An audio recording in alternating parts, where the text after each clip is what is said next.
Hello and welcome to Adobe's Circle of Influence. I'm your host, Joe Escobedo, and today we'll be talking about breaking the ice.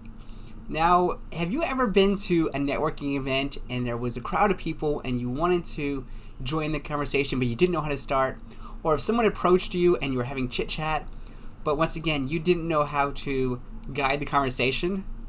I have been there. I'm super awkward when it comes to networking events.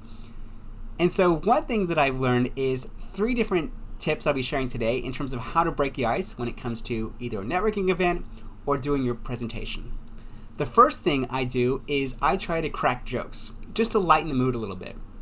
So the first thing I will say is, look, this talk will be 30 minutes, but no one wants to look at this ugly mug or hear this voice for 30 minutes. So I'd love to hear you guys' responses. What do you guys want to hear? What are the questions you guys have? And I'll try to answer them throughout the session. The other type of joke I always say, especially if it's an in-person session, is, look, I know it's after lunch, we're all probably very, very sleepy, but fair warning, if you do fall asleep during the presentation, I will come down and I will take a selfie with you, and I'll post it on my social media. So something to keep in mind. The second tip you can do is you can ask questions. So I generally ask a lot of questions throughout the presentation, but particularly in the beginning. So I'll ask a common question like, what's the biggest challenge you're trying to address around blank? Or what are you looking to learn from today's talk?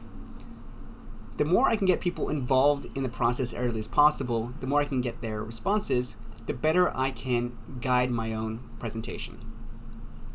The third thing is telling a short story. So even when we started this series, I didn't come out and say, here's 3 tips. No, I started out with a story that had to do with my experience, how I overcame my fear of public speaking, how I overcame my fear of putting myself on the public stage.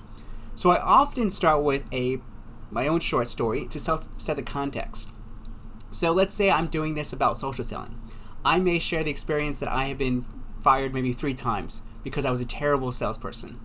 And so I learned from that experience, and as a result, I was able to develop a system that helped me do blah, blah, blah, blah, blah.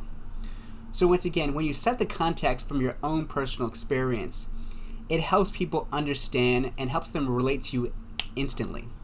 Without that, it's very difficult for them to. So 3 quick tips you could do. The first one is you can start with a joke, like I do, if that fits your personality. The second thing you can do is you can ask questions to the audience. The third thing you can do is tell a short story. That way you can get them involved in your own story as early as possible.